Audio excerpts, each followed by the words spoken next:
J'allais te dire, n'oublie pas d'enregistrer.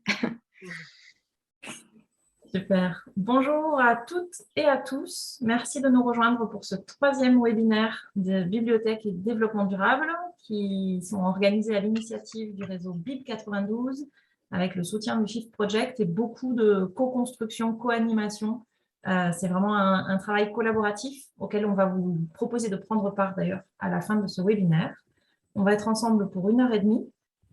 Je vais simplement faire le passage de parole si besoin et la gardienne du temps. Donc, je serai Madame Pénible qui coupera peut-être la parole. J'essaierai de le faire le plus doucement possible. On va parler aujourd'hui de la fonction de référent ou de référente développement durable en bibliothèque, avec 3 témoignages de collègues qui vont nous témoigner de ce que ça représente pour elles aujourd'hui dans leur quotidien. On aura un temps d'échange et ensuite, l'Université de Grenoble-Alpes présentera l'évolution en cours de son master métier du livre qui concerne les bibliothécaires et qui va intégrer dès la rentrée prochaine les enjeux environnementaux. Donc, ça peut être intéressant de voir aussi côté formation initiale et continue. Et enfin, on fera un petit point d'agenda, de ressources et on programmera ensemble le webinaire à venir. Si vous avez des questions, sentez-vous très libre de les poser dans la discussion. On essaiera, si jamais les personnes qui parlent ne les voient pas, de les leur transmettre. Voilà. Et puis, on commence tout de suite. Alors, on n'avait pas vraiment fixé d'ordre. J'ai mis de manière totalement arbitraire Anne-Claire, Marion, Nola. Est-ce que vous voyez... Est-ce que vous avez une préférence d'ordre? Je veux bien commencer, ça ne me pose pas de problème. S'il n'y a pas d'opposition, on te laisse la parole. Nola, Marion. Dans cet ordre-là, sans problème. Parfait. Alors moi, je suis la mauvaise élève parce que je n'ai pas eu le temps de faire de diaporama, donc vous allez être obligés de m'écouter sans avoir de support. Donc Anne-Claire Marnodin, je suis responsable de la BU Centre dans le OSCD de Rennes 1, donc c'est une des 3 BU du SCD, et je suis aussi référente développement durable et responsabilité sociétale pour le SCD de Rennes 1. Pour vous présenter un peu la fonction de référent développement durable, je voudrais d'abord poser un petit peu le contexte. Donc Rennes 1, c'est une université pluridisciplinaire qui compte à peu près 25 000 étudiants et qui s'est vraiment mis en ordre de bataille sur les questions de développement durable et responsabilité sociétale depuis 2021, on va dire. Ça fait vraiment une grosse année. Donc on a un directeur des DRS depuis 2021, on a un vice-président élu sur ces questions, donc un appui politique. Et c'est constitué aussi, alors lui, il est un petit peu plus ancien, ce réseau, un réseau des ambassadeurs du développement durable et responsabilité sociétale. Ce réseau-là, il a un peu plus de 2 ans. La nouveauté qui a eu lieu l'année dernière, c'est qu'il y a une fiche mission qui a été rédigée pour ces ambassadeurs qui décrit vraiment leur rôle et leur fonction et qui légitime la fonction vis-à-vis de la hiérarchie de chacun des agents. Les ambassadeurs, c'est vraiment des gens volontaires, donc il n'y a pas officiellement de temps de travail dégagé pour cette mission-là. Il n'y a pas forcément des ambassadeurs dans tous les services de l'université, il y a certains services comme le mien où il y en a plusieurs. Voilà, mais c'est pour dire que cette fiche mission, elle est importante parce qu'elle donne une légitimité à quelque chose qui était auparavant uniquement sur la base du volontariat et donc assez peu visible. Donc, pour résumer, le contexte est globalement, la fiche mission, je ne suis pas sûre d'avoir le droit, je regarderai si je peux la partager ou pas, Catherine. Pour résumer, le contexte est quand même assez porteur. Alors, au sein des BU, donc ou du SCD, je vais parler indifféremment du SCD ou des BU, on est 3 BU dans le service commun de la documentation de Rennes 1.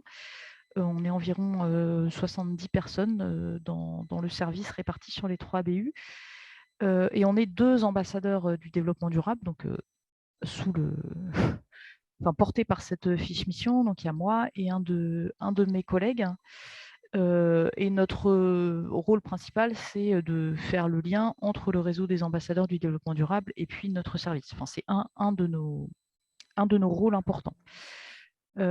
En plus de ma casquette d'ambassadeur du développement durable, j'ai vraiment le rôle de référente des DRS. Donc moi, je suis vraiment la seule à avoir ça dans ma fiche de poste.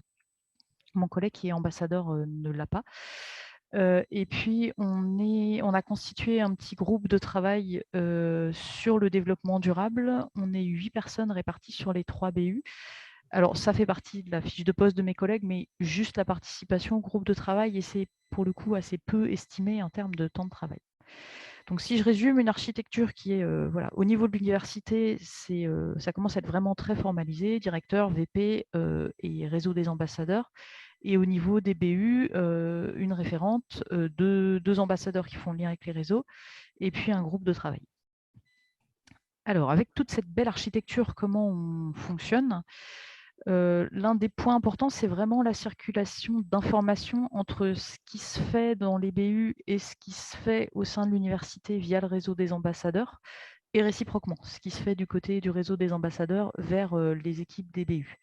Ça a l'air de rien, mais c'est vraiment, dans une grosse structure comme la nôtre, la circulation d'informations, c'est vraiment quelque chose d'important pour savoir ce qui se fait, faire savoir ce qu'on fait, éviter que les actions soient redondantes dans les services et puis pas cohérentes, fédérer les forces aussi, parce qu'on est quand même beaucoup sur la base du volontariat sur ces sujets-là encore. Donc si on organise une action, il faut qu'elle ait le plus de retentissement possible, éventuellement qu'elle ait l'appui de d'autres personnes dans d'autres services. Donc voilà, cette notion de circulation de l'information, elle est vraiment importante et elle est renforcée par l'utilisation d'outils collaboratifs. Alors à Rennes, on a adopté un peu malgré nous pendant le confinement les outils de Microsoft et on travaille sur Teams. On a une équipe Teams, enfin 2 équipes Teams, une pour le réseau des ambassadeurs et une pour notre groupe de travail. Et c'est des vecteurs vraiment qui aident beaucoup à l'échange d'informations. Donc, pas seulement du coup des réunions, mais beaucoup d'échanges entre les réunions pour essayer de faire avancer les projets. Les projets, donc, qu'est-ce qu'on fait avec toute cette belle architecture? Alors, je finis quand même sur l'architecture. Le fonctionnement qu'on a est très normé, très hiérarchique. Alors, je ne sais pas si c'est propre au SCD ou propre à Rennes. Le rôle du groupe de travail, c'est d'être le créateur d'idées, de proposer des actions, voilà, de mettre en place des projets. Et toutes ces actions et ces projets doivent être validés par le groupe de direction du SCD. Donc, voilà, c'est ça. C'est pour ça que je dis que c'est assez hiérarchique. Il y a forcément cette validation. On ne peut pas partir la fleur au fusil de notre propre initiative. Et puis après, c'est le groupe de travail qui est quand même largement moteur pour la mise en œuvre des actions validées par le groupe de direction. Alors, qu'est-ce qu'on a fait ces dernières années? Donc, le groupe de travail, lui, il existe depuis 2020, donc on a fêté ces 2 ans là. En 2 ans, on a fait un certain nombre de choses. Alors, j'ai déjà parlé lors d'un précédent webinaire de la tournée des vaguemestres, donc les collègues qui font le lien entre les BU et puis les différents sites de l'université, qui se fait maintenant majoritairement en vélo à assistance électrique, grâce à l'appui de l'université qui nous fournit les VAE. On a aussi organisé en juin 2021, à l'occasion de la journée générale du service, alors je ne sais pas si c'est un fonctionnement très propre à Rennes, une fois par an, les 3 BU sont fermés, donc à un moment où il n'y a plus trop d'étudiants. Généralement, c'est à la suite de l'inventaire. Le matin, on a une réunion générale de tout le service. C'est le seul moment où on est tous ensemble. Et l'après-midi, on a des activités en lien avec la sphère professionnelle qui, à nouveau, réunissent tout le service. Et l'année dernière, ces activités de l'après-midi, ça a été une fresque du climat organisée pour tout le monde. Donc, on a sensibilisé tous nos collègues. En septembre 2021, on a mis en œuvre le premier bibliodon. Alors, pour nous, c'était une grande première. J'ai vu que mes collègues de Rennes 2 étaient là. Elles ont beaucoup plus d'expérience que nous sur le sujet. Ça a super bien marché. Les étudiants étaient très contents. Nous aussi, parce que comme on était encore dans la suite Covid, port du masque, tout ça, ça a mis un peu une bulle d'air dans nos relations avec les étudiants. C'était vraiment un chouette moment et qu'on a l'intention de rééditer. On travaille régulièrement, alors ça je sais que les collègues de Rennes 2 le font aussi, avec une association pour la collecte de smartphones, téléphones et câbles usagés pour leur réemploi ou recyclage à défaut de réemploi. On a mis en place le recyclage des CD et DVD sur une filière de collecte spécifique avec l'entreprise TerraCycle. C'est quelque chose dont on a déjà parlé aussi. On a réalisé, Fanny est bien placée pour le savoir, le bilan carbone des BU de Rennes. C'était vraiment un projet super intéressant. et qui intéresse aussi l'université qui elle-même a lancé son propre bilan carbone. Donc, le bilan carbone des BU, on l'a réalisé au dernier trimestre 2021. Et l'université de Rennes, elle, a lancé son bilan carbone en début d'année 2022 avec une restitution prévue à l'automne.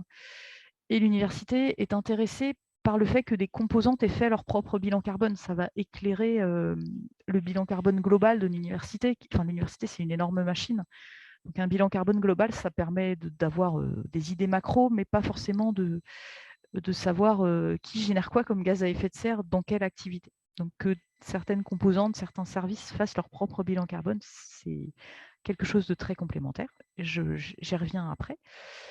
On essaye de mener des actions de sensibilisation de nos collègues régulièrement via notre newsletter interne.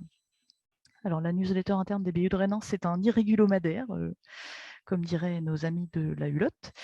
Mais dans cet irrégulomadaire, on a systématiquement une rubrique des DRS, alors qui va être souvent pas forcément très centrée sur le monde des bibliothèques, mais voilà, transmettre des infos, des liens vers des podcasts ou des ressources intéressantes. On pioche beaucoup dans les ressources de l'ADEME. Des infos aussi sur les actions en cours ou à venir.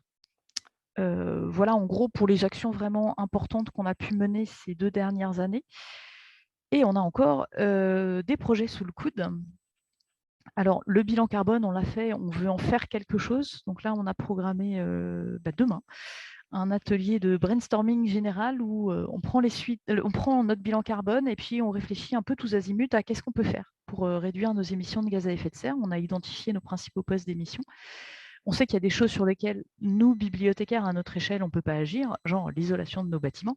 Mais par contre, on peut faire sans doute plein de petites choses qui, accumulées les unes aux autres, vont finir par avoir une action non négligeable. Donc ça, c'est le prochain projet. Quelque chose de plus anecdotique, mais qui ne l'est pas tant que ça, on a sur les 3 BU un bâtiment qui est très vitré. C'est la BU qui est située sur le site de Beaulieu. Et une de nos collègues a remarqué que nombre d'oiseaux viennent s'écraser sur les baies vitrées. Et alors, les plus chanceux ne sont qu'assommés et redécollent quelques minutes après, mais il y en a régulièrement qui laissent la vie. Donc, sur les baies vitrées les plus exposées, on envisage de poser des stickers, vous savez, représentant des oiseaux de proie, ou enfin quelque chose qui matérialise le fait que c'est une baie vitrée pour que les oiseaux arrêtent de s'y écraser.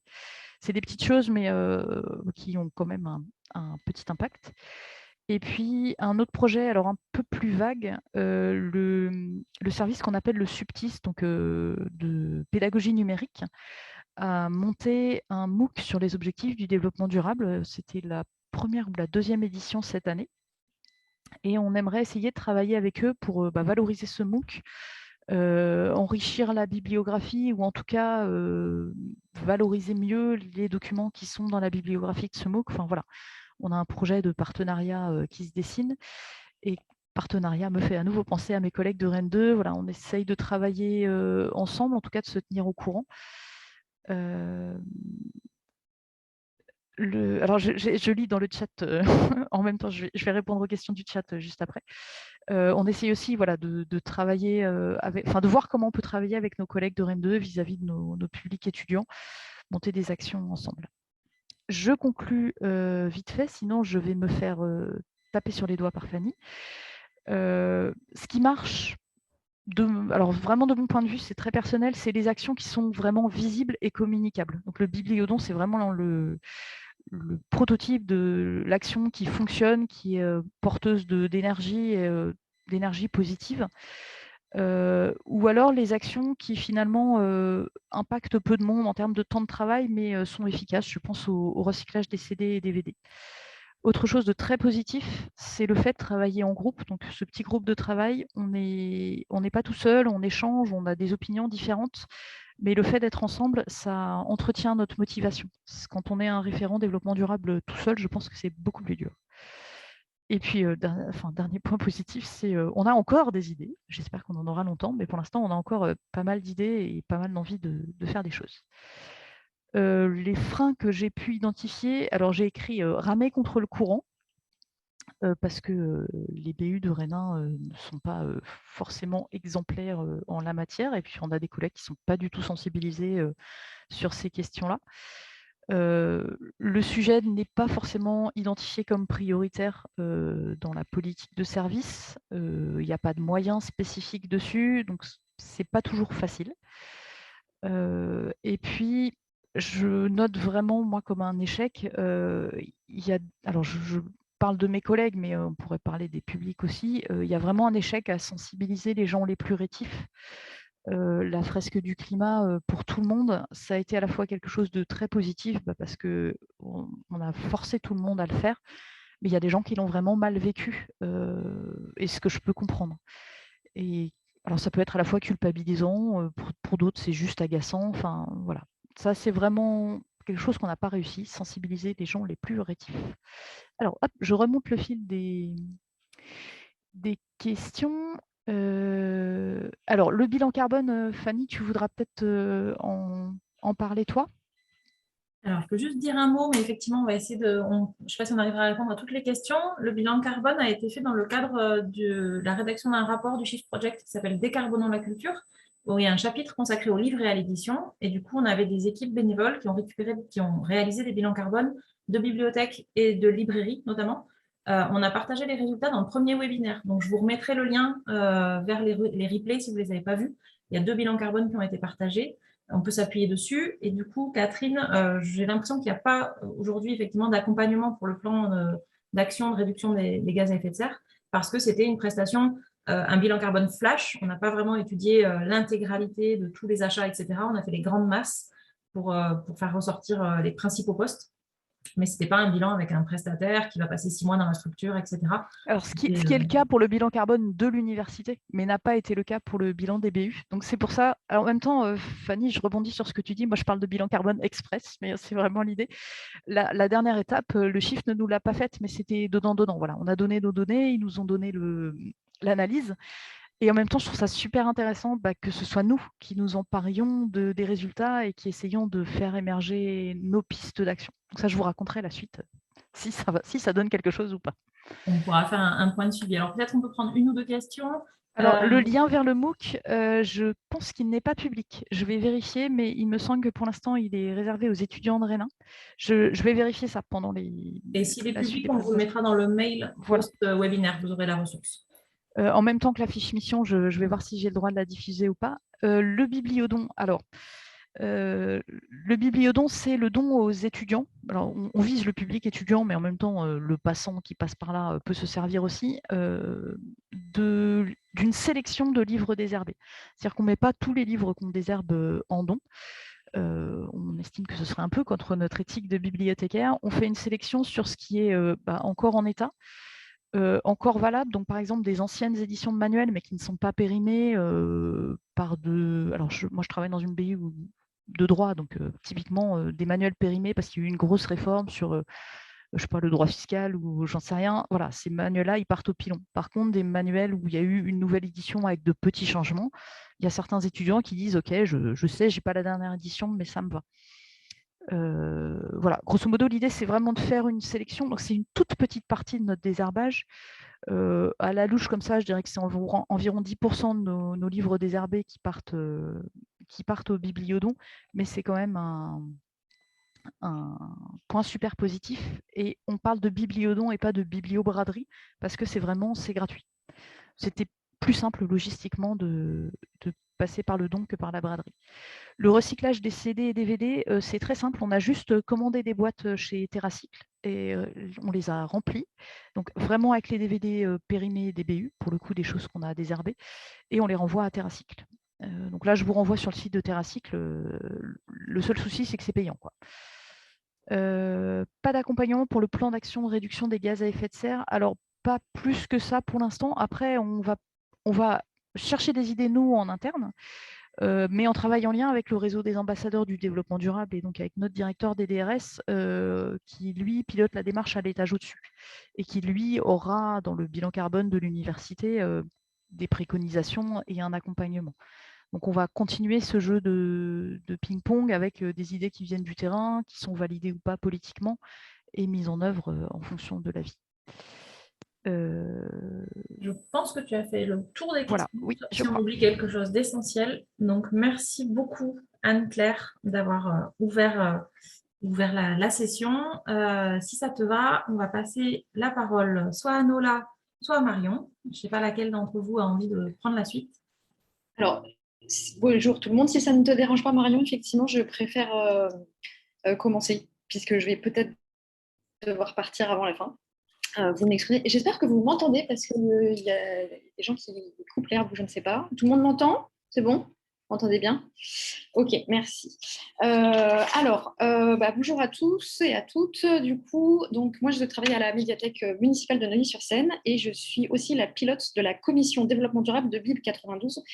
Donc, il y a quelques participants de la commission qui sont là aujourd'hui. Donc, bonjour à tous. Et c'est très différent, du coup, de comment ça fonctionne à la Bible de Rennes 1.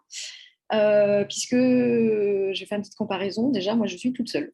Voilà, je suis référente développement durable, mais je suis toute seule. Donc, depuis 2019, moi, par contre. Donc, c'est peut-être un peu plus ancien que pour la BU. Alors, comment ça se passe concrètement? Je pense que tu peux passer à la slide suivante, Fanny. Il y a vraiment plusieurs tâches qui vont du très pratico-pratique à des choses plus bibliothéconomiques et à des choses beaucoup plus intellectuelles, je vais dire, comme ce webinaire, par exemple. Donc, vraiment, dans le quotidien, il y a vraiment la gestion des poubelles. Voilà, vous voyez les poubelles. Je sais qu'il y a beaucoup de bibliothécaires, on en avait parlé lors du webinaire précédent, qui se posent la question sur le recyclage, etc. Donc, nous, la façon qu'on a trouvé, c'est que c'est nous, bibliothécaires, qui sortons les poubelles de recyclage, qui sont bleues à Neuilly, et qui vont bientôt être jaunes comme le reste de la France. On a un composteur, donc voilà, j'ai quelques co-référentes composteuses. C'est vraiment la gestion d'un compost comme chez vous, quoi. Donc voilà, on vide le bioso 2 fois par semaine. Hier, pour la première fois, on a le compost depuis 2019 aussi, et pour la première fois hier, on l'a vidé. On a récupéré du compost. Donc voilà, c'est sur le temps de travail, mettre les mains dans la terre, voilà. Et pour l'instant, parce que c'est pas sûr que ça dure, on fait aussi des animations sur le thème du développement durable. Donc, on avait reçu la fresque du climat aussi. Et là, on a une journée qui arrive bientôt. Donc, on va faire des ateliers bombe à graines, on va faire un escape game, on va faire des jeux. On essaie de viser un petit peu tous les publics en termes d'âge. Et on va aussi faire une espèce de table ronde pour savoir qu'est-ce que les gens font chez eux et aussi qu'est-ce que la ville propose en termes de développement durable. Je pense que tu peux passer à la slide suivante. On fait aussi des choses plus bibliothéconomiques aussi que beaucoup de bibliothécaires se posent comme question, donc un test de non-couverture sur certains documents. Donc honnêtement, on a commencé en septembre dernier et on a fait ça sur 3 livres, vraiment. Donc c'était vraiment un tout premier test et qui pour l'instant est plutôt concluant. Donc moi je vais essayer de porter la chose pour que ça aille plus loin. Mais effectivement, comme je suis un petit peu toute seule, alors avec l'aide de certains collègues qui sont plus ou moins sensibilisés, mais là c'est un petit peu plus compliqué. Et tu peux aussi passer à la slide suivante. Merci. Et voilà, pour donner une deuxième vie au livre, donc là, il y a le Bibliodon à Rennes. Nous, on fait pour l'instant une vente aux enchères. Donc, on en avait parlé aussi, je pense, lors du dernier webinaire sur la gestion des déchets. C'est un site internet qui s'appelle Agorastore et qui est ouvert à toutes les collectivités, en fait. Donc, c'est les collectivités qui vendent ce qu'ils veulent plus, en fait. Donc, ça peut être des meubles, ça peut être des scooters et ça peut aussi être des livres. Et par contre, n'importe qui peut acheter. Donc là, c'est le service finance de la ville qui gère tout. Et nous, bibliothécaires, donc là, on est 2. Donc c'est un peu vraiment sur le volontariat aussi pour l'aide. C'est beaucoup de manutention. Évidemment que les livres soient toujours en bon état. Il faut faire des photos. Et puis après, une fois que la vente aux enchères est terminée, la gestion de quand les gens viennent récupérer les cartons, puisque c'est à eux de venir à la médiathèque les récupérer. Et voilà, et donc ça, c'est vrai que ça peut être assez pratique. Alors, on ne sait pas encore si on va continuer, puisque donc, il y a grâce à la nouvelle loi sur les bibliothèques là, qui est en train de passer, c'est acté dans la loi que les bibliothèques peuvent donner à des associations ou à des entreprises type Recycli ou Amaréal. Donc, on va peut-être passer à ça, parce que la vente aux enchères, c'est bien, mais ça prend du temps. Et on vend peut-être 200 livres, alors que clairement, on empilonne beaucoup plus. Donc voilà, je lis aussi hein, les commentaires. Les commentaires. Alors, c'est la loi sur les bibliothèques de... comment elle s'appelle? J'ai oublié. Elle s'appelle Madame Sylvie Robert, Robert. je crois, celle qui a, Sylvie Robert. voilà, Sylvie qui a proposé la loi. Donc, en cherchant sur Internet loi Sylvie Robert, vous allez trouver plein de choses. Et les bénéfices de la vente reviennent à la ville et pas à la médiathèque. Alors, nous, en plus, on est une médiathèque, on n'a pas de régie de toute façon. Donc, voilà. Donc, ça revient à la ville. On les vend vraiment pas cher parce que le but, c'est pas vraiment de se faire de l'argent, c'est plus de redonner vraiment une deuxième vie au livre. Et dernière chose aussi que je peux faire, enfin en tout cas que j'ai noté là, que tu peux passer à la slide suivante, Fanny, c'est la création d'un fonds développement durable. Bon, il y a une photo qui a été mise pas dans le bon sens, hein, désolée.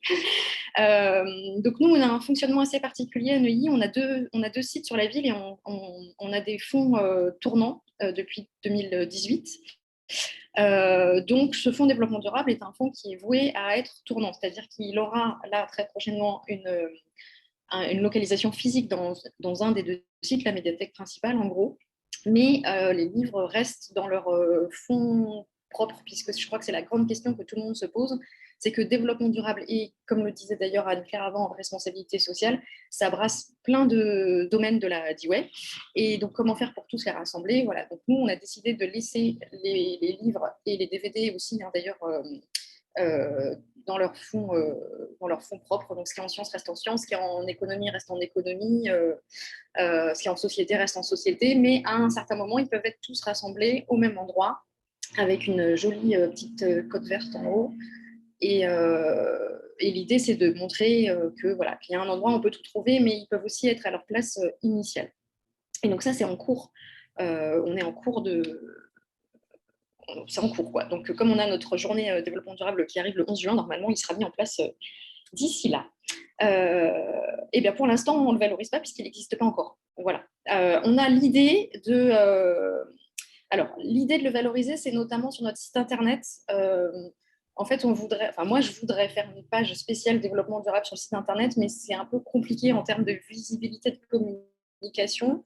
Donc, l'idée, c'est de faire des espèces de Zoom une fois par mois, avec un lien via une page qui serait techniquement invisible pour le public, mais dès qu'il y a un lien, en fait, voilà. Et donc, mettre un petit peu en avant soit des thématiques en rapport avec les actualités générales, et voilà. Mais ça, c'est l'idée. Comme le fonds n'existe pas encore totalement, ça sera à tester. Alors, tout est tournant, en fait, hein, chez nous. Du coup, tout tourne sur les deux sites. Et la fréquence, ça dépend des fonds. Et là, c'est complètement un autre sujet. Donc, si vous voulez qu'on en parle, il n'y a pas de souci. Vous pourrez m'envoyer un mail. Mais c'est juste une organisation bibliothéco-économique, on va dire. Ensuite, voilà, donc qu'est-ce que j'ai pu mettre en place? Voilà, ça je l'ai dit. Et ben surtout la commission développement durable, grâce à laquelle on est là aussi aujourd'hui quand même, il faut le dire. Et merci à ceux qui peuvent être présents aujourd'hui en live pour assister à ce webinaire. L'idée, elle est venue vraiment à la suite de... il y a l'ABF qui a voulu créer une commission de développement durable. Je crois que c'était en 2019. Et du coup, je me suis dit que je trouvais ça intéressant de faire ça à plus petite échelle, en fait. Et donc, il faut savoir qu'en Petite Couronne, il n'y a pas de bibliothèque départementale. Donc, le 92, le 93 et le 94 n'ont pas de bibliothèque départementale.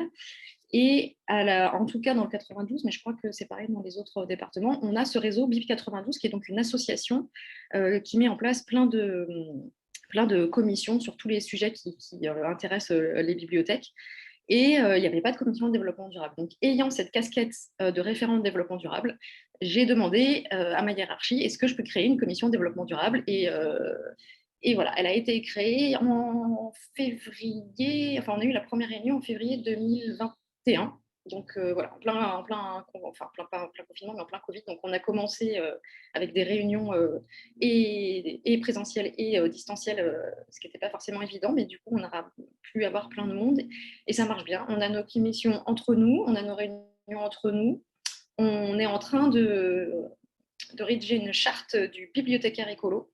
Voilà.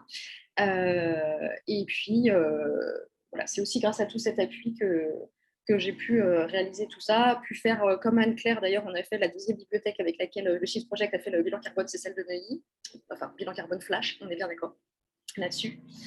Et voilà, donc je pense que je dépasse le temps, donc je vais essayer d'aller plus vite. Du coup, combien de temps ça me prend? Alors, ça, moi, je ne l'ai jamais vraiment quantifié. Ça dépend. C'est-à-dire que le quotidien, il y a du quotidien. Les poubelles, c'est une fois ou deux par semaine. Le compost, c'est 2 fois par semaine. Éteindre ses ordi et dire aux collègues qu'il faut éteindre la lumière, c'est un peu tous les jours. Bon, voilà, ça, c'est un peu comme tout le monde. Ce qui est un peu moins quotidien, mais ce qui reste dans le travail, je vais dire, d'un bibliothécaire, c'est la gestion des collections et la gestion des animations. En fait, c'est juste la thématique qui change, mais sinon, ça reste le quotidien d'un bibliothécaire, j'ai envie de dire. Donc après, ça dépend un peu de comment on s'organise. Et ce qui est moins quotidien, mais qui est peut-être un peu plus chronophage quand même, c'est l'organisation des réunions de BIP 92 et des webinaires. Voilà. Donc pour l'instant, les webinaires, on en a fait 3 depuis janvier. Et donc les réunions BIP 92, on s'était dit 4 par an. Donc, on a maintenu le cap jusqu'à présent. Après, il y a quand même pas mal d'échanges en mail, etc. Mais voilà, donc c'est plus ponctuel, mais c'est quand même assez énergivore. En termes de statut officiel, donc en fait, officiellement, j'ai pas vraiment ce statut. C'est pas écrit dans ma fiche de poste, mais c'est écrit dans mes missions. Voilà, les missions, donc qui est une mission récurrente depuis 2019. C'est proposer des actions et procédures pour améliorer l'impact des activités de la médiathèque en termes de développement durable. Voilà, donc ça c'est dans mes missions. Et ça a été annoncé lors d'une réunion de service en 2019 que j'étais désormais référente développement durable. Donc c'est officiel, mais ce n'est pas écrit. Voilà, à part dans mes missions. Mais c'est déjà pas mal parce que ça me permet de pouvoir quand même appuyer certaines. Le fonds développement durable, par exemple, n'aurait pas été créé sans ça, je pense, et sans être à l'initiative aussi de la commission BIP 92. Après, quel partenaire? Eh bien, alors c'est pareil, c'est un partenariat qui se fait un petit peu sans que ce soit officiel. On a un service et une direction développement durable et un service gestion et protection des déchets à la ville. Donc, on travaille quand même pas mal avec eux. C'est eux qui nous ont installé le compost, c'est eux qui nous ont formés au compost. Dès qu'on a des questions, ils ont installé des boîtes à livres dans la ville. Donc, bon, on a travaillé un peu avec eux aussi là-dessus. Donc, voilà, c'est plutôt ponctuel. C'est quand on a besoin un peu les uns des autres, on s'appelle, on s'envoie des mails et puis on essaye de faire des choses ensemble. Les collègues, je pense que c'est un peu comme tout le monde. Il y a ceux qui sont sensibilisés et qui veulent bien donner un coup de main. Et puis, il y a ceux qui ne sont pas sensibilisés et qui ne donnent pas de coup de main. Et soit ils suivent le mouvement parce que c'est les collections et les animations et ça fait partie du boulot. Après, pour le reste, je pense qu'on en est tous un peu au même point. Et je pense que tu peux passer à la slide suivante. Voilà. Voilà, et oui, alors en 2019, j'ai fait un bilan sur ce qui avait été fait. Donc ça, c'est de ma propre initiative, mais que j'ai partagé avec la direction, sur ce qui avait été fait, sur ce qu'on pouvait encore faire, à court terme et à long terme, parce que nous, on a un projet d'ouverture d'une grande médiathèque aussi, donc ça peut aussi changer pas mal de choses. Bon, avec le Covid, évidemment, en 2020, je n'ai pas fait de bilan. 2021, ça a été un peu compliqué, donc là, j'ai bien l'intention de refaire un bilan pour 2022. Voilà. C'est un petit peu comme, un petit peu peut-être, j'ai envie de dire comme tout le monde ou comme Anne-Claire, il y a des choses qui peuvent se faire facilement, il y a des choses qui sont plus difficiles, il y a des choses qui sont plus longues. Il n'y a pas vraiment d'appui politique. Il y a un petit appui de la hiérarchie qui est d'accord sur les choses en général, mais si ça ne convient pas, ça va être compliqué. Et voilà. Et donc la conclusion, du coup, que tu peux passer à la slide suivante, c'est voilà, c'est quand même motivant parce que je suis motivée. Voilà.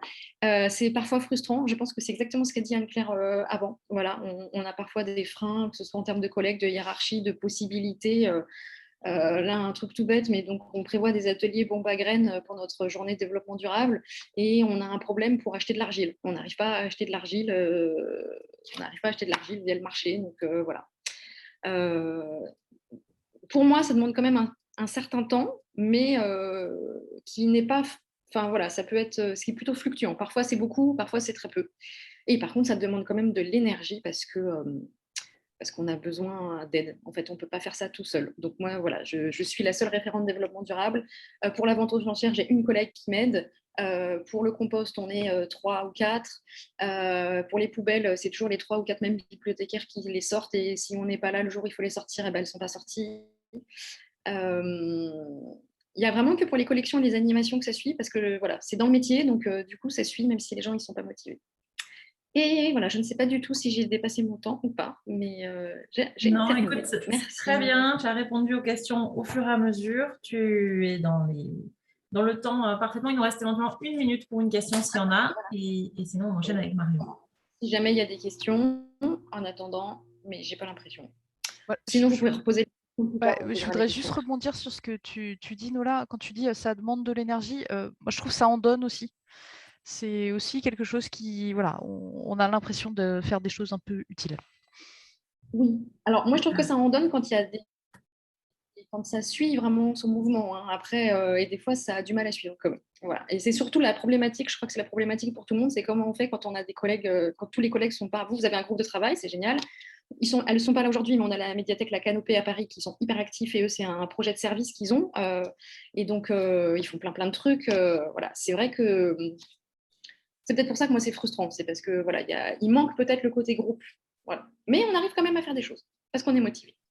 Et du coup, tu es allé recréer ce groupe au niveau du réseau BIP 92 pour t'entourer de personnes motivées. Oui, tout à fait. Et bon, c'est que le 92 a beaucoup de villes, donc beaucoup de bibliothèques, et c'est pas toujours évident de pouvoir faire ce qu'on veut. Mais la rédaction de la charte qu'on est en train de faire me paraît ultra motivante. Et bah, si jamais les 2-3 personnes de la commission veulent dire un mot, n'hésitez pas, même dans le chat. Voilà. Merci. On pourra faire un retour. On refera un retour sur cette charte quand vous l'aurez écrite. Vous viendrez nous la présenter. Je pense que c'est un sujet qui peut vraiment intéresser. Il me semble qu'il y a une charte aussi à la Canopée, donc c'est quelque chose sur quoi on peut travailler. Super, merci beaucoup. On tient le timing, Marion, si ça te va, une dizaine de minutes de présentation, 5 minutes pour des questions, un petit quart d'heure pour toi. Bonjour. Alors, je vais vous partager mon écran. Je vous demande juste d'être indulgent. C'est la première fois que j'interviens dans un webinaire. J'aurais pas dû regarder le nombre de participants parce que c'est hyper stressant. Mais on a 250% de gens gentils. Super. Alors, est-ce que vous voyez mon écran? Ça fonctionne? Ouais, super. Hop. Voilà, c'est bon pour tout le monde. Donc, pour ma part, je travaille pour le réseau des bibliothèques de la ville de Rouen. Donc, je vous ai fait une petite présentation sur cette diapo. Ce réseau est constitué de 7 bibliothèques, 6 bibliothèques de lecture publique et une bibliothèque patrimoniale qui est classée. On a une labellisation BNR, bibliothèque numérique de référence, pour notre programme numérique, dont une bibliothèque patrimoniale numérique qui s'appelle Rotomagus.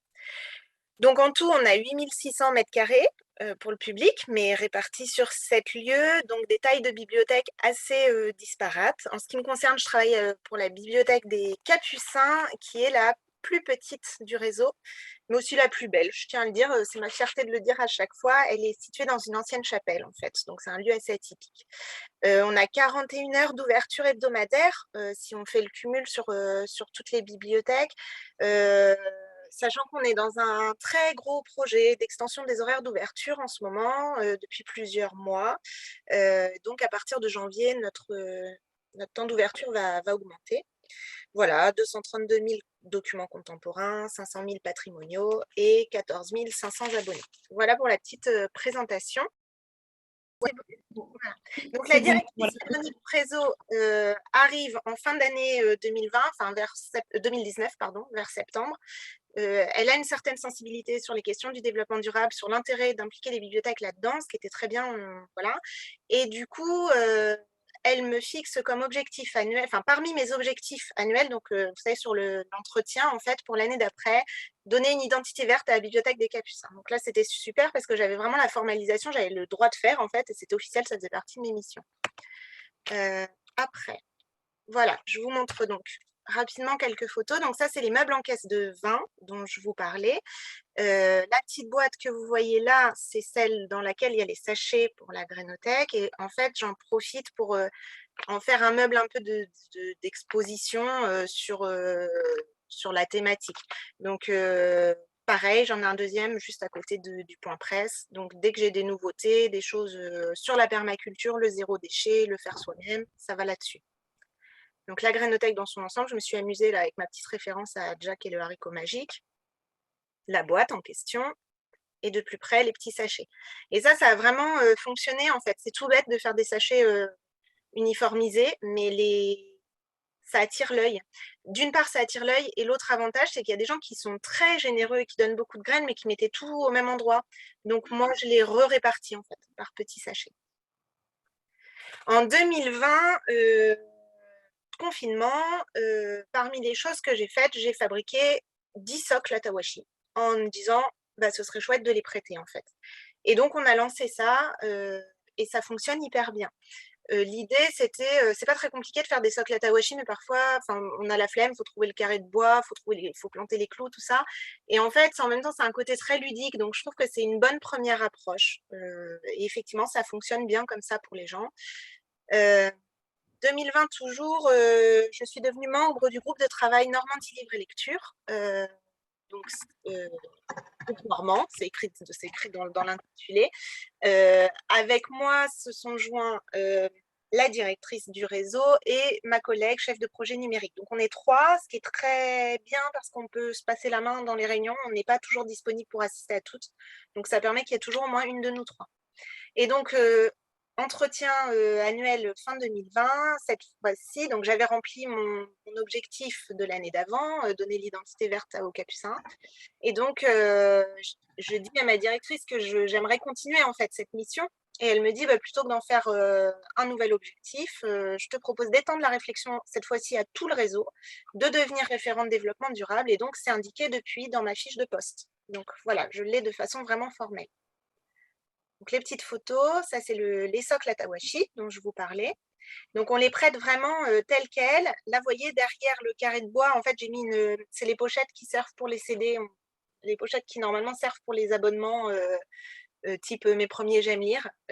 Donc j'ai collé ça derrière et on a mis un mode d'emploi et une étiquette parce qu'on a des automates de prêt, donc on a l'étiquette RFID, les gens sont autonomes et empruntent. Je suis assez agréablement surprise parce que je pensais qu'il y aurait un réel engouement au début, puis qu'après, une fois que les gens ont testé, voilà. Et en fait, non, c'est encore beaucoup emprunté. De temps en temps, j'en ai plus dans mes rayons.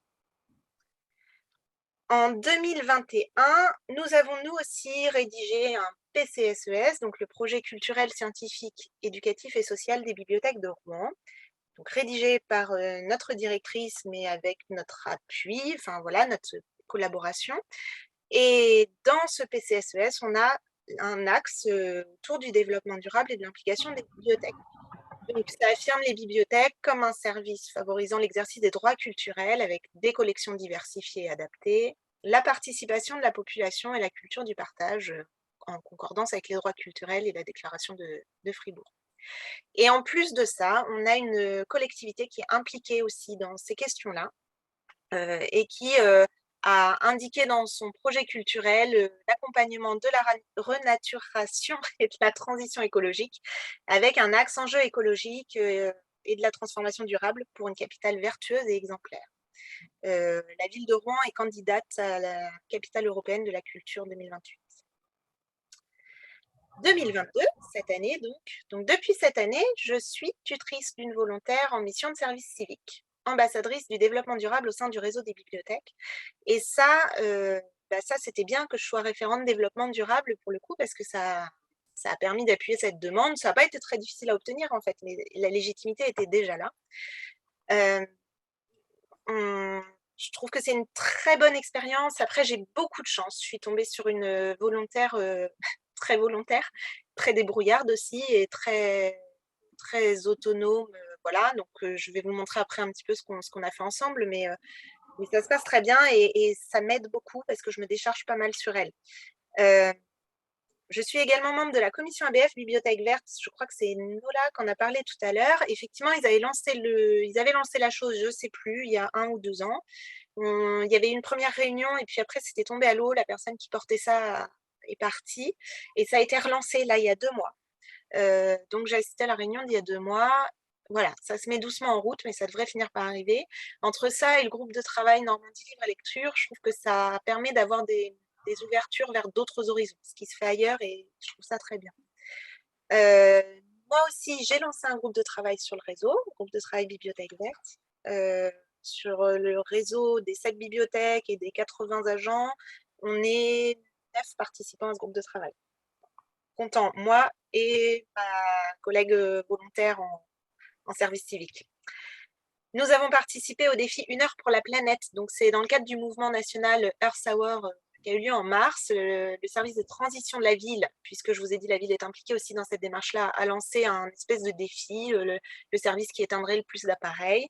Et donc là, c'était pratique, facile, je ne sais pas comment le dire, parce que en fait, je suis, ça y est, identifiée comme l'interlocutrice, donc ils m'ont contactée, et moi, après, j'ai pu faire le relais auprès des 7 bibliothèques, en fait, pour insister, pour expliquer la démarche, pour lancer des choses.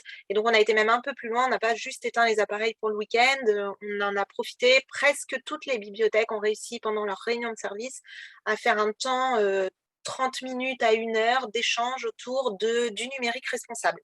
Voilà, on avait choisi cette thématique-là, et idées, initiation, sensibilisation.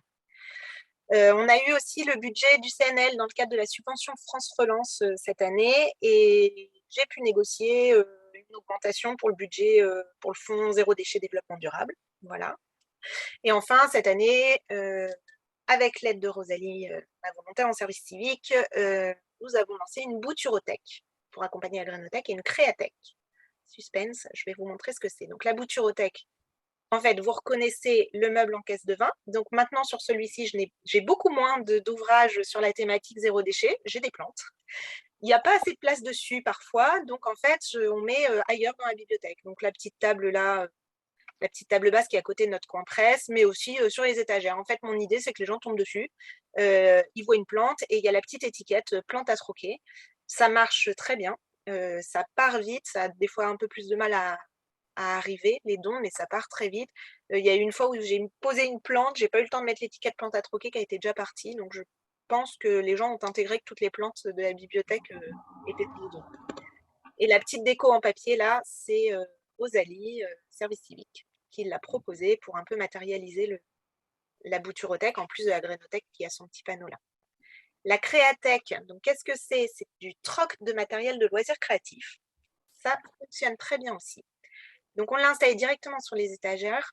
Et donc, j'ai mis juste à côté, donc j'ai un peu cassé la duvet parce que j'ai mis tous les livres de loisirs créatifs à côté. Donc, tricot, crochet, papeterie, couture, voilà. Les gens prennent librement et rapportent librement. La petite affiche, c'est Rosalie aussi qui l'a faite. Rosalie ambitionne de poursuivre des études dans l'illustration et du coup, elle roule un peu sa bille là-dessus et je m'en sers pas qu'un peu, puisque je lui ai proposé de faire aussi des supports de communication. Donc, c'est elle qui a fait tous les petits dessins que vous voyez là, la bouturothèque des Capucins. Je l'ai laissé complètement gérer le truc et je trouve qu'elle a hyper bien matérialisé ça.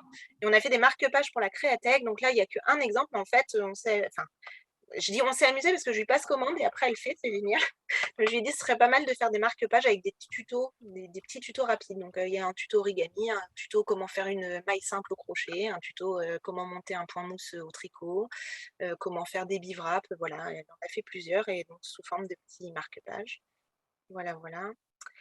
Ça, c'est des photos qui ont été prises pendant notre dernière réunion du groupe de travail Bibliothèque Verte et on a testé le jeu Agenda 2030 et Bibliothèque qui a été créé par Raphaël Batz, qui est disponible gratuitement et qui a pour but, qui est destiné vraiment aux bibliothécaires, aux professionnels, dans l'idée de leur faire, en fait, de trouver comment répondre aux 17 objectifs de développement durable. Ce qui est une des ambitions de notre groupe de travail, c'est que les bibliothèques de Rouen répondent à ces 17 objectifs lancés par l'ONU dans le cadre de l'agenda 2030. Et donc, on a testé le jeu et effectivement, ça a été assez efficace pour donner des idées. Il y a pas mal de choses qui ont émergé. J'ai presque fini. Donc, les freins, difficultés, on l'a tous identifié. Convaincre les collègues réticents, effectivement. Des fois, c'est un peu compliqué. On a beau dire qu'il faut éteindre les écrans d'ordinateur, ça, ce n'est pas éteint. Éteindre la lumière en sortant de la pièce, c'est pas toujours gagné non plus, même si on avance un peu, mais voilà. Le sentiment que parfois, ça sert à rien. C'est pour ça que j'ai mis le bonhomme qui parle, mais qu'on n'entend pas, parce qu'on n'a pas la main. Donc, quelqu'un d'autre a parlé de la déperdition d'énergie. Typiquement, Bibliothèque des Capucins, Ancienne Chapelle, c'est une catastrophe à ce niveau-là, mais je ne peux pas y faire grand-chose. Je n'ai même pas la main sur le chauffage, donc le chauffage arrive très tard en hiver. Et là, il a été coupé, il a fallu que je relance 2 fois pour qu'on n'ait plus de chauffage parce qu'on mourait de chaud et qu'on avait les portes ouvertes et il y avait une déperdition incroyable. Le tri des déchets, c'est un peu compliqué. Ça va venir, mais c'est un peu compliqué. Et l'aménagement des espaces, parce que alors, j'adorerais que ce soit matérialisé sur une étagère, fonds développement durable et que j'y mette sans prendre en compte la durée, comme tu disais Nola tout à l'heure. Mais en fait, je ne peux pas faire ça de ma propre initiative parce qu'il faut que ce soit tout pareil dans les 7 bibliothèques pour que les gens s'y retrouvent. Du coup, il faut convaincre, il faut expliquer. Enfin, c'est très long en fait. Ça ne se fait pas spontanément. Et donc, les validations sont parfois longues à obtenir. Voilà. Le temps, en réalité, ça me prend de plus en plus de temps. Et je commence à tirer un peu la langue parfois. En fait, ça y est, c'est une bonne nouvelle. Je suis bien identifiée comme la référente développement durable des bibliothèques. Du coup, quand le service transition a besoin d'un interlocuteur, c'est moi qui l'appelle. Quand la com voudrait faire un flash, un point spécial sur la publication estivale et proposer des tutos aux gens, bah, c'est moi qui les appelle. Je trouve ça génial, mais du coup, effectivement, je suis pas mal sollicitée. Et c'est une mission supplémentaire sur la fiche de poste, mais du coup, si je m'en vais, c'est un profil qui sera plus difficile à trouver. Je ne sais pas comment ça se passera derrière. Voilà. Et donc, pour finir, c'est un peu ma conclusion, le « et après ». On va travailler sur la réduction et le tri des déchets dans les différents sites. En fait, actuellement, c'est compliqué. On n'a pas tous les mêmes entreprises de nettoyage. En fait, certains ont l'entreprise de nettoyage, d'autres, c'est des agents propres à la ville. Les entreprises de nettoyage ne font pas le tri. Donc, il y a bien les poubelles de tri dans les services, dans certains services, mais hop, tout est remis ensemble. Ça y est, le service transition écologique à Rouen prend les choses en main. Il y a une étude qui est faite. On fait partie des services tests. Donc voilà, c'est l'objectif pour l'année à venir.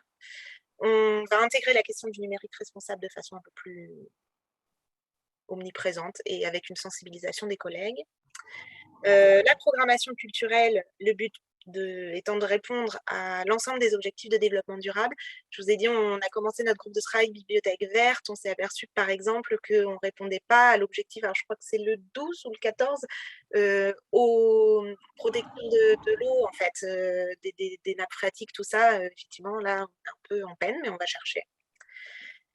On va poursuivre les projets qui favorisent l'économie circulaire, la consommation à production responsable, la participativité des publics. Je vous ai parlé de la créatech, mais on se disait qu'on pourrait aussi faire des trocs événementiels, en fait. Une fripothèque pour du troc de vêtements.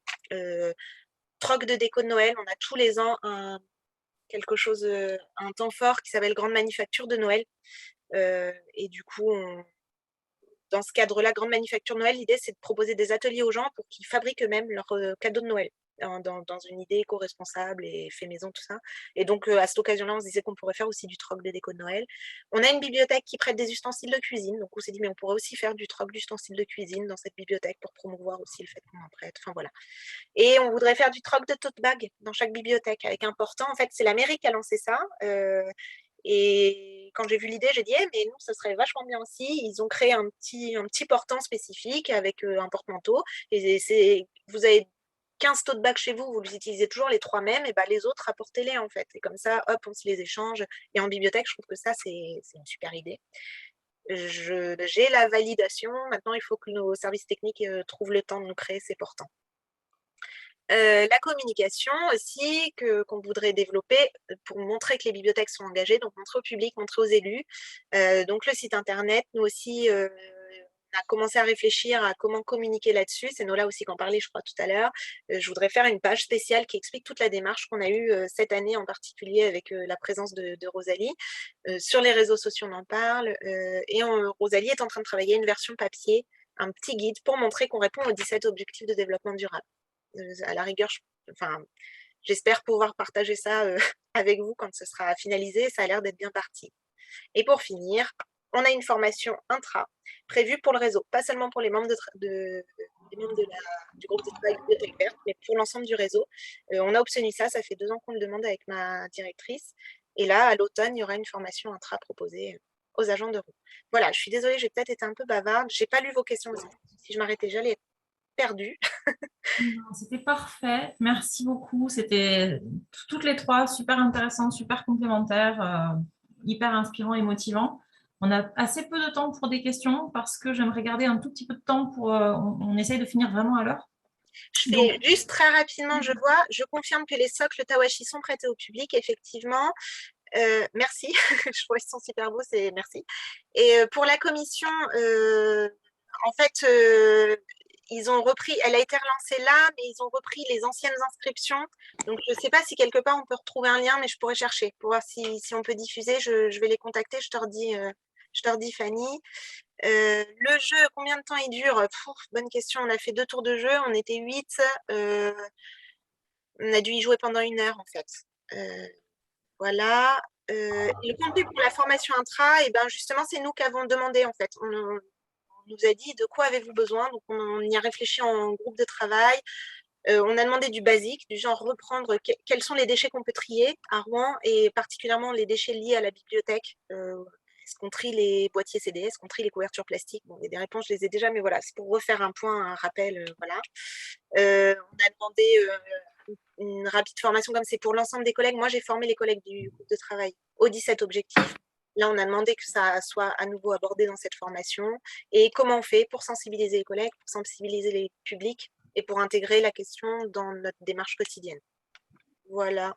Est-ce que j'ai répondu à tout? Est-ce qu'éventuellement, tu peux nous dire qui sera l'organisme de formation? Eh bien là, comme ça, je ne sais plus. Eh ben, on vous le mettra si on a l'info. Je vais rechercher. Je l'ai dans mes mails, mais je suis désolée, j'ai oublié. Je vais rechercher. Et si Marion, Nola et Anne-Claire sont d'accord, on pourra mettre leur mail aussi pour que vous puissiez les contacter. Par ailleurs, à la fin de ce temps de webinaire, on va vous demander les sujets sur lesquels vous voulez qu'on programme de nouveaux webinaires. Donc, on pourra aussi aborder ensemble la liste des sujets qui vous intéressent, dont la formation. Merci infiniment. Si on a un peu de temps à la fin, on pourra revenir sur un temps d'échange avec vous. Si au-delà, on voulait vous proposer un autre éclairage. Donc, là, ce que je retiens quand même de vos 3 présentations, c'est que ça part beaucoup d'initiatives individuelles. Et donc, j'ai envie de dire que ça doit encourager toutes celles et ceux qui ont envie de se lancer à y aller, parce qu'on voit que vous n'avez pas attendu d'avoir une fiche de poste en bonne et due forme, un soutien politique total, un budget dédié et du temps pour faire des choses, même si ça, du coup, pose un certain nombre de freins. Donc, merci pour ça, d'ouvrir la voie à des choses qui sont possibles. Et on essaiera de revenir sur tous ces sujets dans les prochains webinaires. On a invité Aude Inodi à nous parler d'une initiative qui nous paraissait faire écho avec ces nouvelles fonctions, ces nouveaux métiers qui sont en train d'émerger chez les bibliothécaires. Et du coup, on va avoir des besoins de formation. Donc, Aude est vraiment en ce moment les mains dans le cambouis, en train de faire évoluer une formation. Et du coup, si ça te va, je te laisse une petite dizaine de minutes pour nous en parler. Je ne sais pas si tu as besoin de partager un PowerPoint ou si tu fais tout à l'oral. Oui, bonjour à toutes et à tous. Oui, j'ai besoin de partager et je pense que c'est bon. J'ai la main.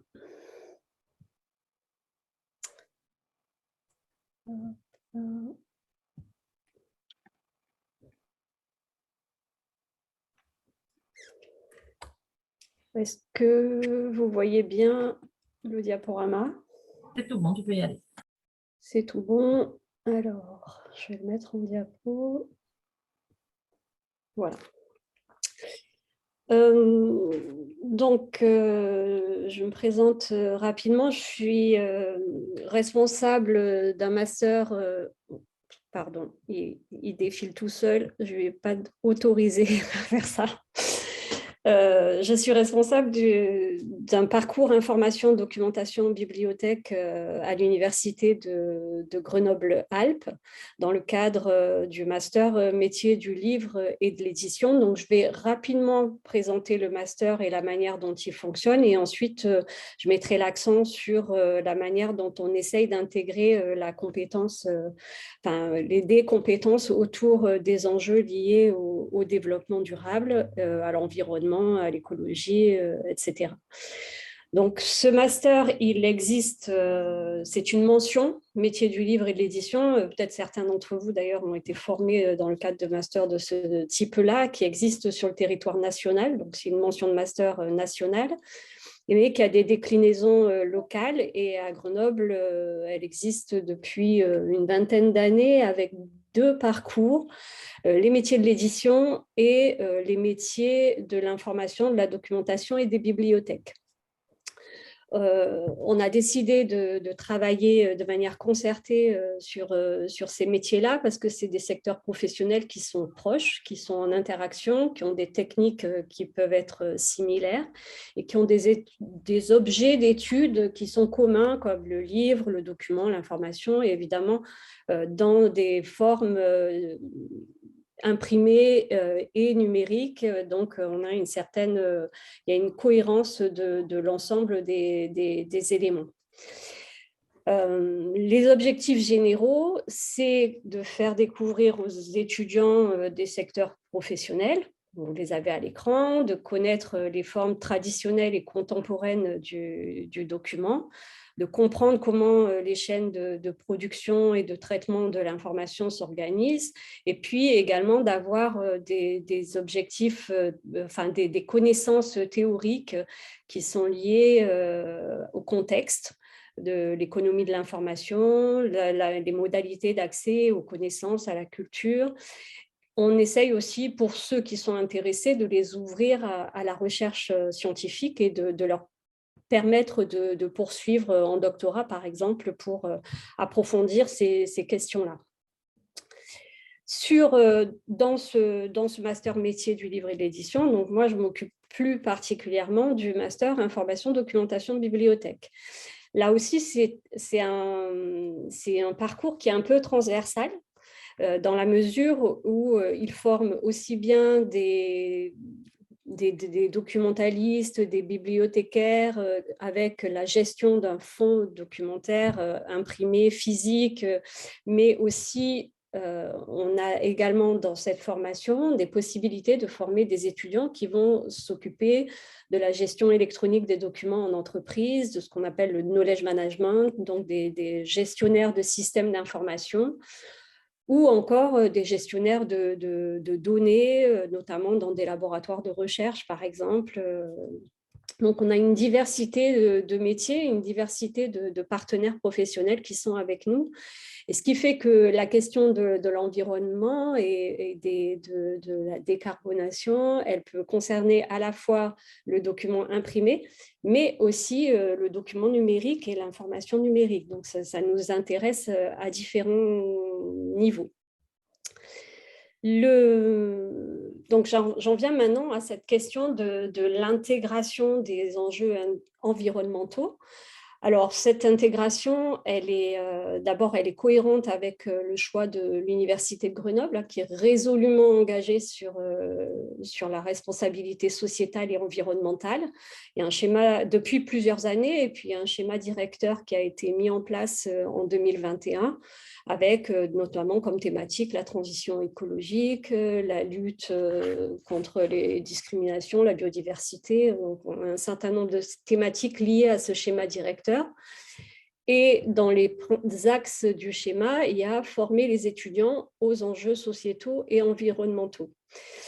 Ce qui fait que cette question, elle a été, on se l'est posée au niveau de l'équipe pédagogique du master. Et pour rendre à César ce qui est à César, c'est mon collègue qui s'occupe du parcours édition, qui a le premier initié avec Fanny Valombois, notamment le Shift Project, cette réflexion au niveau du master, pour anticiper le besoin de compétences sur cette question et liée, avec les différentes activités métiers qu'on pouvait proposer dans le cadre du master. Donc, notre objectif, c'est de structurer et de planifier une offre de formation à la fois initiale et continue. Initiale parce que c'est l'objectif de l'UGA, former des étudiants à ces questions-là. Et puis continue parce qu'on s'est dit que dans la mesure où on allait proposer un travail sur les connaissances et les connaissances spécifiques à cette thématique, pouvoir ouvrir certains modules de formation aux professionnels pour s'inscrire et acquérir une forme de certification ou de compétences validées sur ces questions-là. Voilà, donc on en est là de la réflexion, on est en train de travailler en 2022 sur l'identification des processus métiers affectés par la décarbonation. D'ailleurs, la présentation d'aujourd'hui était très intéressante parce que j'ai pu voir certaines thématiques sur lesquelles vous travaillez, et ça, c'est des éléments qu'on va pouvoir intégrer. Une fois que ce travail-là est fait et qui est en cours, on va formaliser des compétences spécifiques, génériques, qu'on va transformer en blocs de compétences, qu'on appelle de blocs de compétences. Bon, c'est un terme un peu technique qu'on utilise à l'université, mais on pourrait aussi dire que c'est des modules de formation qui vont intégrer ces éléments-là, et définir donc un portfolio de compétences métiers spécifiques et interprofessionnelles, c'est-à-dire qui concerne à la fois la filière édition et la filière bibliothèque et la filière documentation information. On travaille pour ça avec des professionnels. Vous verrez la liste des partenaires du projet à la fin. Et on va voir dans quelle mesure on peut proposer des sessions spécifiques de formation avec un format hybride, justement, pour que ça puisse être accessible à la fois ou en présentiel ou à distance, ou les deux, et on verra comment on organise ces éléments-là. Donc ça, c'est un travail qui est en cours. C'est la première étape. L'objectif, c'est vraiment cette formalisation des compétences en 2022, avec des enquêtes et parallèlement plutôt, pas avec, mais plutôt parallèlement, de mettre en place des enquêtes sur les différents terrains métiers liés au master.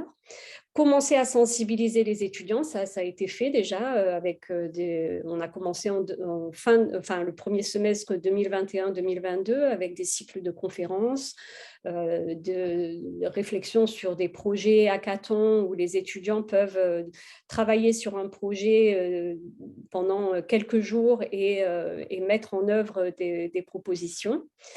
Et puis, les prochaines étapes, début 2023, c'est vraiment d'organiser l'offre de formation et de pouvoir l'ouvrir à la fois, diffuser, communiquer sur cette offre de formation pour la formation initiale et la formation continue, et donc de mettre en œuvre l'offre de formation à la rentrée 2023. Donc en fait, on a 1 an pour formaliser les choses, et en tout cas, c'est l'objectif qu'on s'est fixé. Est-ce qu'on va le tenir? Ça, c'est une autre question, mais voilà, on a cet objectif-là. Voilà, donc là, vous avez les partenaires du projet. On travaille encore à aller chercher des partenaires, notamment locaux, pour renforcer le travail avec les professionnels. Mais ce sont pour le moment les personnes qui suivent et qui sont présentes dans le projet. Voilà, Fanny, je crois que j'ai tenu les 10 minutes. Parfait, merci beaucoup. Ça nous laisse un peu de temps pour parler de la suite. Donc, je trouve ça intéressant parce que Marion a fini en disant « mais si je pars, qu'est-ce qui se passe et comment on va faire pour trouver des profils qui vont pouvoir répondre à ce besoin ?» Donc, ça fait du bien aussi de se dire que, parce que l'Université de Grenoble n'est sans doute pas la seule à se préoccuper de ces questions. Je sais qu'à Mulhouse, université également, c'est quelque chose qui arrive aussi. L'ENSIB travaille là-dessus aussi. Donc, il y a plein d'endroits où ça bouge, et du coup, ça fait du bien de savoir que la relève va être mieux formée, et que par ailleurs, vous allez aussi proposer des parcours ouverts pour la formation continue. Donc, on sait que c'est un sujet qui revient beaucoup dans ces webinaires. On parle tout le temps de formation, l'offre est encore très petite.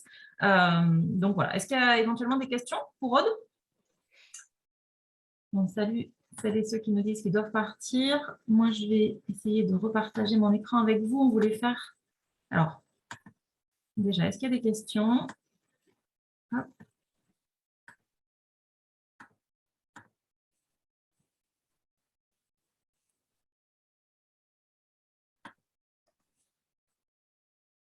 Il y a eu une journée d'études sur la RSE à l'ENSIB la semaine dernière. Alors absolument, on a Mathilde Larieux de l'ENSIB qui est avec nous. On voulait vous signaler, on n'a malheureusement pas le temps d'entrer dans le détail. Et voilà, on voit que notre planning était peut-être un peu ambitieux aujourd'hui.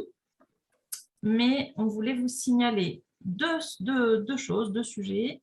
Tac, moi je me bats avec mon diaporama. La première chose, c'est un calendrier de quelques formations ouvertes à tous. Donc, la semaine prochaine, c'est très court, mais si jamais il y a des personnes ici qui sont en Haute-Savoie, vous avez une journée complète à Divonne-les-Bains, donc c'est dans le Genevois français, la région de Genève, mais côté français. Et ensuite, à l'automne, ça vous donne un peu plus de temps quand même pour anticiper votre calendrier, une journée à Caen et une journée à Rouen. Désolé, c'est très orienté Grand Ouest, Nord-Ouest.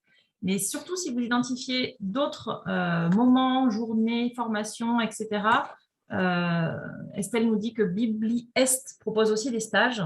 N'hésitez pas à nous les envoyer, soit là dans le chat, soit par mail, et on les rajoutera sur le document qu'on enverra à tout le monde à la suite du webinaire.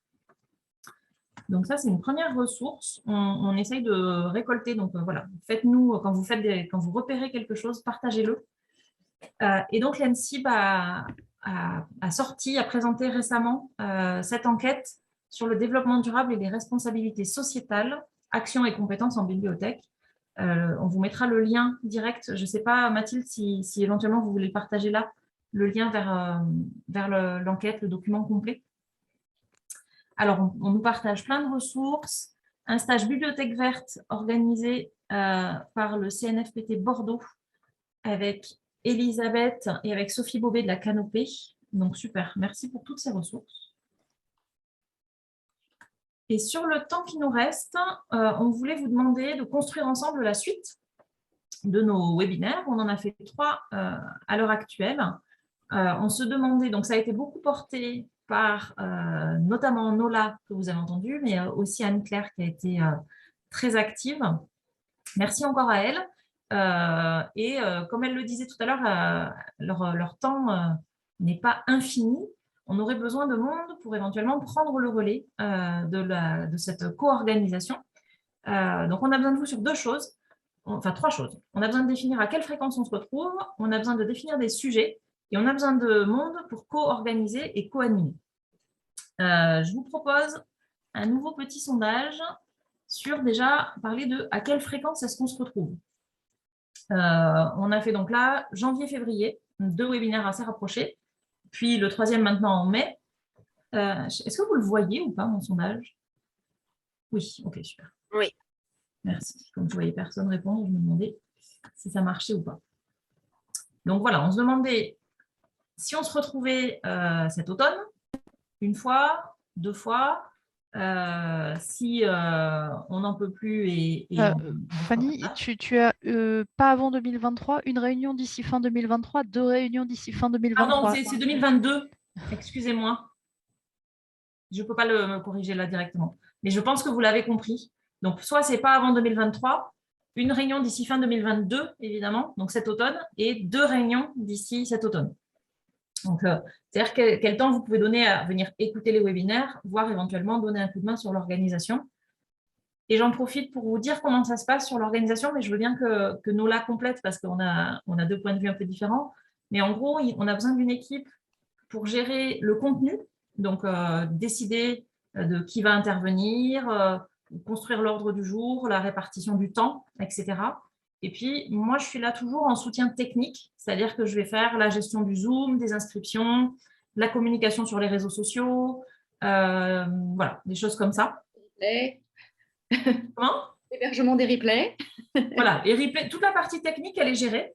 On a besoin vraiment de la partie éditoriale. Je ne sais pas, Nola, si tu veux raconter ce que ça représentait pour toi comme travail. Non, c'est vrai que c'était peut-être la partie la plus chronophage finalement du webinaire en tant que tel, c'est aussi de trouver en fait les participants.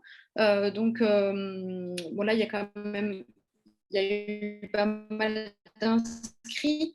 C'est la question sur les réseaux, essayer de trouver. Donc, il y a un groupe, bon, peut-être que vous le connaissez tous, mais il y a un groupe Facebook qui s'appelle Les Éco-gestes en bibliothèque.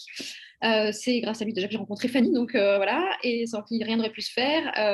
Donc, moi, je communique là-dessus. Après, je suis très peu présente sur les autres réseaux. Donc, grâce à Fanny, il y a quand même LinkedIn aussi où ça marche. Donc, c'est essayer de trouver des personnes qui ont des choses à partager sur le sujet du webinaire, quel qu'il soit, et qui auront le temps. Le jour J en fait d'être là pendant 1h30, même si on ne parle que 15 minutes sur leur 30. C'est peut-être la partie la plus difficile, mais vu qu'on a déjà fait 3 webinaires, c'est pas impossible. Voilà. On commence à être un peu rodé. Donc, manifestement, la majorité dit une réunion à l'automne. Voilà, ça paraît raisonnable, on va dire, et ça permet de ne pas se perdre de vue pendant trop longtemps. Du coup, si ça vous va, j'ai un deuxième petit sondage qui est de quoi est-ce que vous avez envie de parler. Je le lance également. En sachant que on a fait une première petite liste, mais enfin, on a sans doute oublié des sujets. Donc, par exemple, je vois là dans les choses dont on a parlé aujourd'hui, c'est tous les rayons type Grénothèque, Bouturothèque, Trucothèque, etc. Donc, n'hésitez pas à rajouter des choses en commentaire. Et normalement, vous pouvez choisir plusieurs sujets.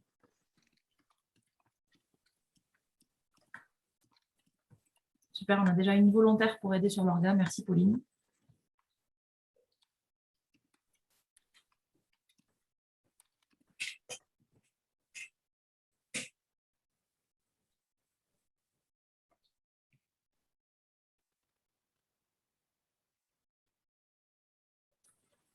Oui, je l'ai dit dans les commentaires là, mais c'est vrai que pour aider à l'organisation, c'est vrai que c'est mieux de connaître un peu le sujet. On peut ne pas intervenir, mais savoir est-ce que ça va vraiment prendre plus de temps ou pas de parler de ci ou ça, ou est-ce qu'on intègre tel sujet, etc.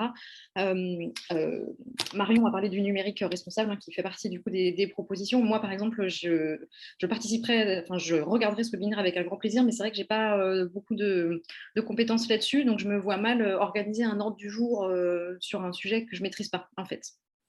Voilà, donc c'est aussi quelque chose qu'il faut savoir. Et c'est bien que tu fasses le lien avec le numérique, puisque les deux sujets qui arrivent en tête, c'est le numérique et la sensibilisation des usagers, qui est peut-être plus... Et des équipes, parenthèse. Et des équipes. On pourrait rajouter les élus, les parties prenantes diverses et variées. Donc, on peut peut-être retenir ces deux sujets-là pour les 2 prochains webinaires. Et du coup, est-ce que quelqu'un a envie de donner un coup de main? Alors, ça ne veut pas forcément dire parler pendant le webinaire, hein.